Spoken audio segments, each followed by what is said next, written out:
I'm Representative Lynda Schlegel Culver doing a legislative report. Today we're in the borough of Watsontown. Watsontown is getting ready to celebrate their Sesquicentennial celebration. And here with me is Mayor Dave Hans of Watsontown. And we have Dennis Confer. He is the co-chairman of the Sesquicentennial Committee. Thank you for joining me today. Well, Lynda, it's great to have you here. I've been the mayor almost 9 years. I was appointed when our former mayor, Robert Brown, passed away while serving his term in duty. So I was appointed by council, and I'm ending my second term as the elected mayor. Been a resident of Watsontown since I was 6 months old. I was a businessman. I had my own paper route and did my own collecting when I was in 3rd to 7th grade. So I pretty well know the streets and a little bit about the history of Watsontown. Did you ever think when you were a small child you'd grow up to be mayor of Watsontown someday? Absolutely not. I focused on getting an education to be a teacher, and I thought I would live in the country and raise tomatoes or something like that. But I lived part of my teaching career in the city and decided that Watsontown drew me back as a place in which to raise a family. And I think it's still a great place to come to, great place to live, great place to raise a family, and good neighbors and good friends everywhere. I mean, I can attest to the fact that this is a beautiful community. I oftentimes get to walk it and go door to door here, and it is stepping back in time. And one of my favorite events that you guys have every year is your July 4th parade. It is the only place I think I've ever gone that little girls have their pigtails with their red, white, and blue ribbons, and kids are waving flags as you go down the street. The little girls are in dresses, and everybody's all dressed up for the parade. It truly is like stepping back in time and honoring America and the borough. I think in light of world events and the position of the country, our military involvement over the years, starting, my dad was in World War II, had brother that served in the Navy since the Vietnam War. And I think the reinterest in patriotism and flag flying hit here probably 10 or 20 years ago during the Iraqi war, where I think almost every resident in this town had an American flag. And for me, it was quite emotional and very pleasing to see. And we have a local Legion post, American Legion post, that promotes this kind of attitude, and it's a nice place to be a patriot. So what could we tell somebody who's never been to Watsontown, what they would see and what they could expect to see when they come into the borough of Watsontown? Can you get the highlights? Well, I think one of the things that we've been blessed with, our community grew up along the Susquehanna River, which in the early days was a pathway for the Indians to transport up and down the river. And at the west side of our river bridge is the White Deer Creek, which led up to the White Deer Valley. And it seemed to be a center of commerce. As a result of past history, some of our industrial land has been converted to one of what I think is the nicest community parks that you can have. We have probably almost a half a mile or 3/4 of a mile of riverfront, which is has been the focus of baseball teams. Our high school was built next to the river years ago, 1912. And the focal point of town activities always migrates to the Watsontown Memorial Park. And to get there, we start at the north end of town, which is the newer part of the town historically, and come down towards the south and end up down at the south end of town at the Memorial Park. And it's basically where history began in Watsontown years ago. So, Dennis, can you talk about the Sesquicentennial celebration, what folks might expect and how you're incorporating the history into that celebration? Sure. and thank you for coming today. Thank you for having me. Watsontown Sesquicentennial Committee was organized in January of 2016. We have 23 members on our committee that have really paid a lot of attention to making sure that the history and the value of Watsontown is handled all the way through our Sesquicentennial. We're opening it up with the Vesper service because we felt that ministry and religion is the most important part of our community, because that's what draws everybody together, is through religion and history. The second focal point is parades. This town loves to put on a parade, and we have really worked hard with the Woyaron Area Fire Department, and also with the community, the Watsontown Area Business Association. And we're going to put on one sensational parade this year. It's going to last at least 2 hours. We have 8 bands already scheduled to come and participate, and we have sponsors for those bands. And we also are having a festival in the park Friday, Saturday, and all day Sunday. And that is being sponsored by the Watsontown American Legion Post 323. They're sponsoring all of our major entertainment for there. We have vendors coming all over to be part of it. School groups, church groups, local clubs and organizations, all having food vendors, games of chance. We're going to have bingo, beard and mustache and goatee contest on Sunday, a Watsontown's Got Talent contest on Saturday, a period costume contest on Sunday. And the thing that I'm the most proud of, we didn't have a Queen's contest this year because we all felt that the 1967 Queen, who is still living, should reign over our festivities this year as well. So she's coming back from Texas to be part of our group, and 3 of our court members are still living and reside here in the community. And so we're very proud to have them as our distinguished guests. Also in the parade, we have 5 World War II veterans that are going to participate as distinguished guests of honoring the present division of our parade. We start out with reminiscing the past, honoring the present, pursuing the future, and thank you, Watsontown, it's time to party. And we have 3 great bands for that division alone, and they're all from the Philadelphia, Harrisburg area. So we're really proud to have some things coming in from out of town as well. And we close our festivities with the fireworks, the biggest fireworks display that Watsontown ever had. Watsontown Borough is our sponsor for our fireworks, and they contributed $10,000 towards our fireworks. And we're very proud that they're our major sponsor of the parade. They're sponsoring the string band that's coming. They're sponsoring the fireworks, and they were the ones that gave us seed money to get started, to get this thing rolling. And we're very pleased with that. So our 2 major sponsors for the activities are the Watsontown American Legion, SAL and Ladies Auxiliary, and the Borough of Watsontown. It sounds like a very exciting, is it a week-long celebration? It's August 3rd through the 6th. We will be having things going on starting in May every weekend. Well, not every weekend, but once a month leading up to it. We do have a cemetery tour coming up over Memorial Day weekend that we're going to tour different people who made Watsontown what it is today. And thanks to our historian, James Robinson, we can do that.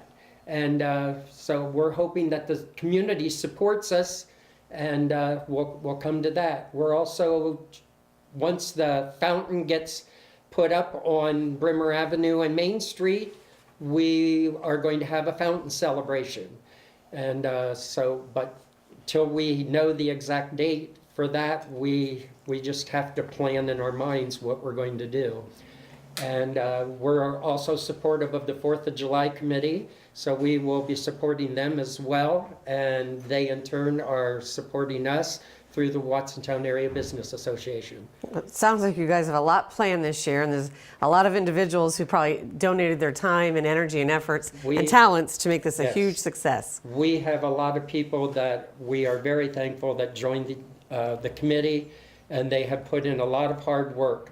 Our canal boat designer for our logo was Karen Hauser, and she did a marvelous job.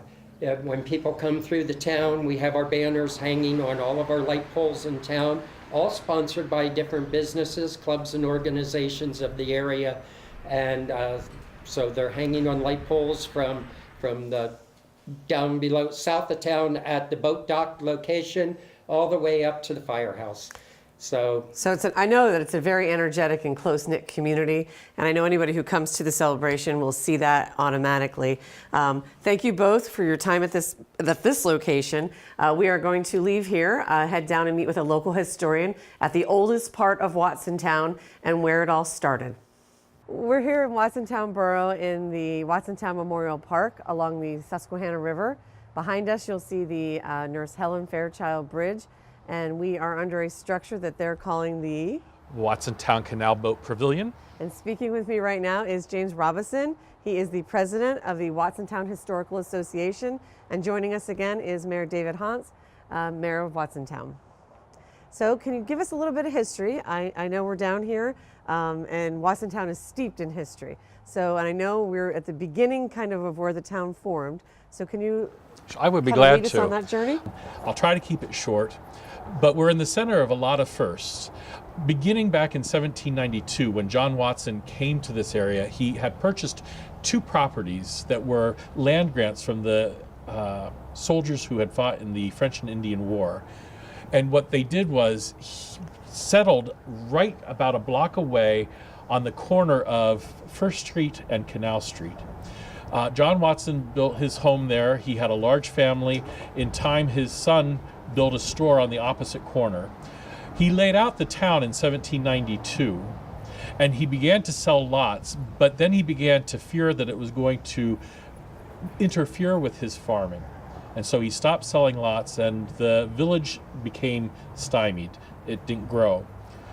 When his sons inherited after his death in 1815, 3 of his sons, John Watson, who the present site that we're on inherited, his brother David was the southern part of First Street, and the third brother, George, inherited land on the east side of what would become the cemetery in that area. They held on to their land and continued farming until their deaths, and their son-in-laws and their son proceeded to promote the sale of property. What happened was a gentleman by the name of Ariel Pardee purchased a large amount of wooded land in order to get lumber to prop up his coal mines over in the coal region. So he built a large mill down at the park, and that was one of the first major industrial advancements for Watsontown. What happened then, employees were needed, people started moving in, and during the 1860s, within a matter of a few months, the population of Watsontown grew from 300 to 900 people. That's a lot of growth in a short amount of time. It was tremendous. And because of that growth, they decided they were going to incorporate. And so in 1867, the founding fathers had petitioned the Northumberland County Commissioners to create or incorporate Watsontown as a borough. So within a block was the first home, and then down the way, almost to the Memorial Park, one of the first residences was built by David Watson.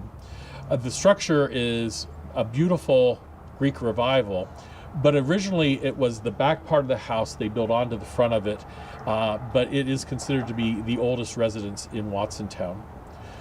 Meanwhile, during the time of the Watsons, the people that settled in this area were mostly Scotch-Irish, and so they were Presbyterian in faith.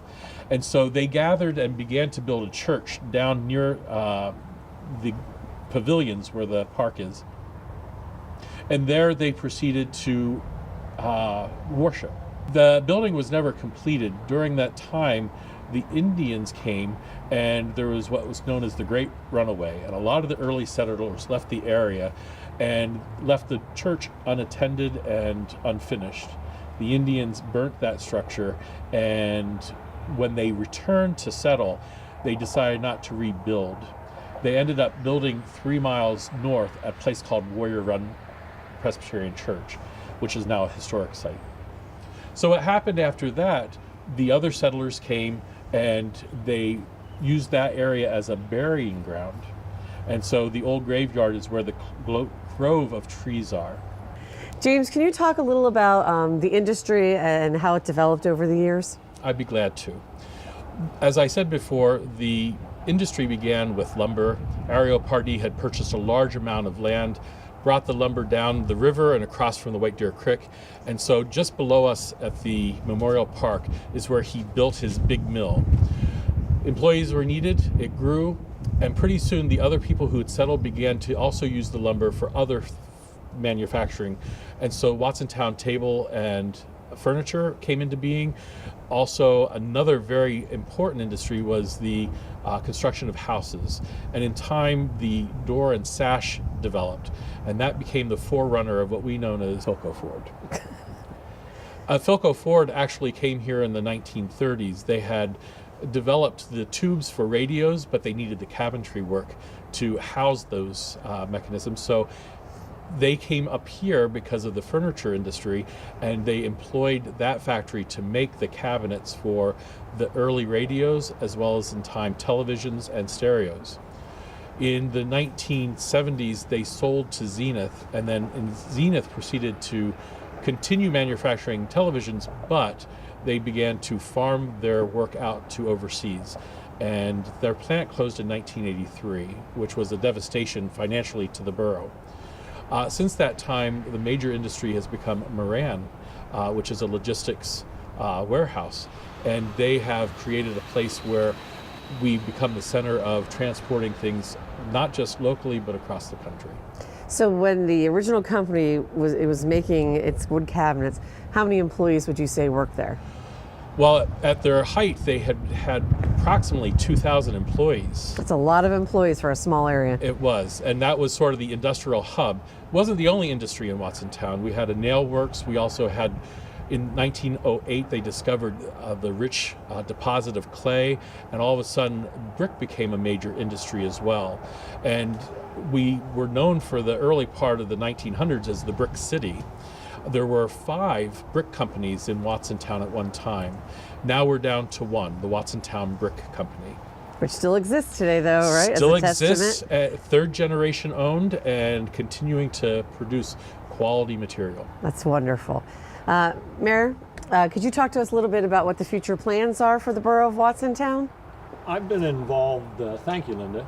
I've been involved over my last 7 or 8 years as mayor. We applied for a mini grant through CEDACOG, the Greenways project, and with the help of a man by the name of Tom Grabenick from CEDACOG, we developed a conceptual plan for adding greenery to not only our parkway and riverfront area, but the approach into town. And you can see the results of some of those efforts as you come off the Memorial Bridge into Watsontown on Bremer Avenue. On the left, we have a very nice greenway effort that was made last year. The borough contributed quite a bit, and with the cooperation of the landowner. We are looking, and we're standing here under a pavilion. We call the Canal Boat Pavilion.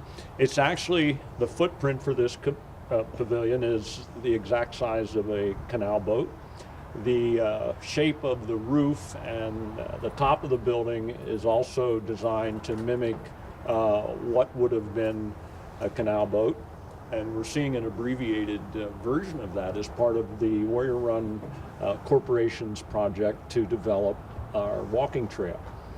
We have a walking trail that extends from the north end of town behind the West Milton State Bank along the towpath, which was critical for the development of our industries, the Pardee industries. We had a holding pond just north of here that supplied wood for early industry, when actually the busiest thoroughfare was Elm Street, which is now one of our smaller streets. So we're built around a horse and buggy, and development for parking and business development is part of the future plans of Watsontown. And we hope that the future looks bright. It does.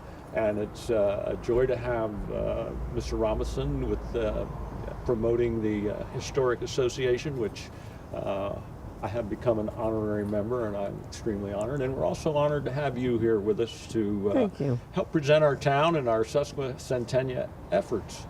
I want to thank you both for being here. Your history was insightful, and I think we could spend hours and hours and hours talking about it. And I know we asked you to condense it down, and that's very difficult. Lynda, there's some other things I'd like to point out while we're here. One of the interesting facts was before this memorial bridge was built in 1928, in order to get from this side of the river to the other side, we had a ferry. For many years, that was owned and operated by a man named John Bly. And that was the only way to get across the river unless you went all the way down to Milton or up to Allenwood. And so it became convenient when the commissioners of Union County and Northumberland County decided to build the bridge. It's interesting to note that was in 1928, just a few years before, where the grocery store is now located. That was the site of the Watsontown High School. It was built in 1922, and it remained the high school until 1958, when they built the Warrior Run High School complex out at the Warrior Run High School. In addition, one of the things that was important in a lumber town was a fire department. We had two fire departments. We had Hope Hose Fire Company, and we also had the Watsontown Volunteer Fire Company. The Hope Hose built the house that sits on the corner by the entrance to the bridge. It was positioned a few houses up, and when the time came, they decided to move the house down. They didn't want to destroy it, and so it still stands today, but that was originally a fire hall, now a home. So those are some of the things that are very interesting that were first for us here in Watsontown. Just a block up is the center of our business community. The Mansion House was built in 1867 by a man named John Forsman.